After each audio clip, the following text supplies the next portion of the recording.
وہ کہ ہم جب ملاقات کرنے گئے چیف جسٹس کو سے تو چیف جسٹس نے دوسرے دن کیس لگا دیا. یہ غلط امپریشن ہے جسٹس طارق صاحب کو. میں ان کو کسی متنازع بحث میں نہیں لانا چاہتا, پر چونکہ پوچھا جاتا ہے ہر جگہ کہ آپ ایک دن رہے وہ دوسرے دن لگ گیا کیس. جس دن ہم ملے ہیں اول جس طرح خاصا سردار صاحب نے کہا کہ وہ ایک پبلک انٹرسٹ کا کیس تھا, دفاع عامہ کا کیس تھا. میرا کیس مجھے تو ابھی تک کوئی فوجی عدالت میں پیش نہیں کیا گیا, تو میں نہ کوزا کو کیا گیا, تو وہ ایک پبلک انٹرسٹ کیس تھا. میرا کوئی پلاٹ نہیں تھا جس کے بارے میں کیس تھا, میری کوئی شوگر مل نہیں تھی جس کے بارے میں کیس تھا. ایک پبلک انٹرسٹ. دوسرا, میں ایک سینئر ایڈوکیٹ سپریم کورٹ ہوں. ہر مرتبہ جب کیس جلدی لگوانا ہوتا ہے چیف جسٹس کو, ہم لاہور ہائی کورٹ کے chief justice, Sindh high court, کسی ہائی کورٹ کا چیف جسٹس ہو یا سپریم کورٹ کا چیف جسٹس, اس کو مل کے ایک ہی طریقہ ہے ارلی ہیئرنگ یا سیم ڈے ہیئرنگ. تیسری درخواست گزار کیوں نہیں جا سکتا؟ کس نے روکا ہے درخواست گزار کو؟ یہ آپ یہی آپ غلط فہمیاں پیدا کر رہے ہیں. کیا درخواست گزار سینئر ایڈوکیٹ سپریم کورٹ نہیں رہے گا؟ کوئی اس کی ذاتی ملکیت کا مقدمہ تھا. آخری بات اس کے بارے میں ایک چیز بتا دوں. یہ غلط فہمی جج صاحب نے پیدا کر دی ہے کہ ہم دوسرے دن کیس لگا, ہم ملے ہفتے کے روز سیٹرڈے کو, کیس لگا تھرسڈے کے روز, 3 دن 4 دن 5ویں دن وہ چیف جسٹس صاحب نے اپنی مائنڈ اپلائی کی ہوگی, اپنے لوگوں دوستوں سے کنسلٹ کیا ہوگا. یہ نیکسٹ ڈے لگا ہی نہیں. اگر نیکسٹ ڈے بھی لگا ہوتا تب بھی کوئی مذائقہ نہیں تھا. اس میں ہوتا ہی ہوا ہے کہ سیم ڈے آپ لگوانے کی بھی ریکویسٹ کریں. اتنی ضرورت ہی نہیں ہے. جی سر یہ بتائیں کہ ایک طرف اٹارنی جنرل صاحب حکومت کو پیش کریں, دوسری طرف ڈیفینس منسٹری کا پرائیویٹ وکیل پیش ہو رہا ہے, تو کیا ایسا ہو سکتا ہے؟ اور دونوں دیکھیں, پریفرنس ہمیشہ اٹارنی جنرل کی ہوتی ہے. میں خود اٹارنی جنرل رہا ہوں. یہ ہو نہیں سکتا ہے کہ میرا جو ہے وفاقی وزیر جو ہے اس کا وکیل میرے کندھے پہ چڑھ کے کوئی اور بات کرے. یہ ان کی اپنی جو کنفیوژن ہے حکومت کے اندر, اپنی جو دراڑ ہے یا اپنے ایک فکری انتشار ہے, وہ ان سے پوچھیے گا. لیکن یہ کبھی نہیں ہوا. میں خود اٹارنی جنرل رہا ہوں. یہ نہیں ہو سکتا کہ کوئی پرائیویٹ وکیل جو ہے, وہ بھی حکومت کا کسی وزیر کا, وہ آ کر اٹارنی جنرل کے کندھے پر سوار ہو جائے. یہ کبھی ہوا نہیں ہے. سائیکو کیس ہے اس میں.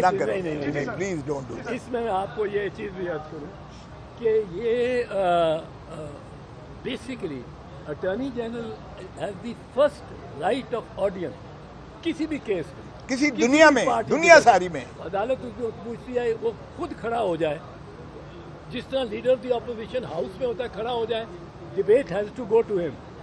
اس طرح اٹارنی جنرل بیٹھا ہوا کسی سول کورٹ میں, کسی ہائی کورٹ میں, کسی جج میں, اگر وہ کھڑا ہو جائے کہ میں نے بات کرنی ہے proceeding, he has the right of first audience. تو اس میں اب گورنمنٹ کا بڑا عجیب موقف ہے. 3 جج اپنے آپ کو علیحدہ کر گئے, فیض عیسیٰ صاحب, طارق مسعود صاحب اور منصور علی شاہ. 3 ججز پر اب گورنمنٹ آبجیکشن لے رہی ہے. پھر کہتے ہیں فل کورٹ بٹھاؤ. فل کورٹ کدھر سے فل کورٹ لائیں؟ اب کہتے ہیں فل کورٹ لاؤ. تو یہ ان کو اپنا کچھ سمجھ نہیں آ رہی گورنمنٹ کو میں کہتا رہا ہوں کہ یہ جو فوج کو بھی اور آرمی چیف کو بھی مشورے دیتے ہیں, وہ یہی لوگ جاتے ہیں. یہ جو وزیر صاحب, یہ وکیل صاحب کھڑے ہو گئے تھے, اب یہ جا کے مشورے on behalf of the government. Attorney general تو شریف آدمی ہے, مجھے لگتا ہے اس سے میں توقع نہیں کرتا ہوں, پر جو باقی ہیں, جو ان کے یہ لا منسٹر ہیں, جو ان کے اب ڈیفینس منسٹر ہیں, وہ چونکہ ڈیفینس کے حوالے سے ان سے تعلق رکھتے ہیں, یہ لوگ جا کے بالکل غلط مشورہ دے رہے ہیں. اور یہ فوج اور عدلیہ میں یہ درمیان ایک ٹکر چاہتے ہیں نواز شریف. وہ کہتے ہیں فوج کے حوالے کرو, یہ خود کرے گی, ان کی ٹکر ہو اور ہم راج کریں. یہ آرمی چیف کو بھی بتانا چاہیے کہ یہ فوجی عدالتیں اگر لگانی ہے تو ان کانسٹیٹیوشنل امینڈمنٹ کرو گے تو لگے گی, جیسے پہلے بھی ہوا 21 اور 23 میں. نہیں, ہمیں کوئی اعتراض نہیں ہے, لیکن اس وقت اعتراض ہے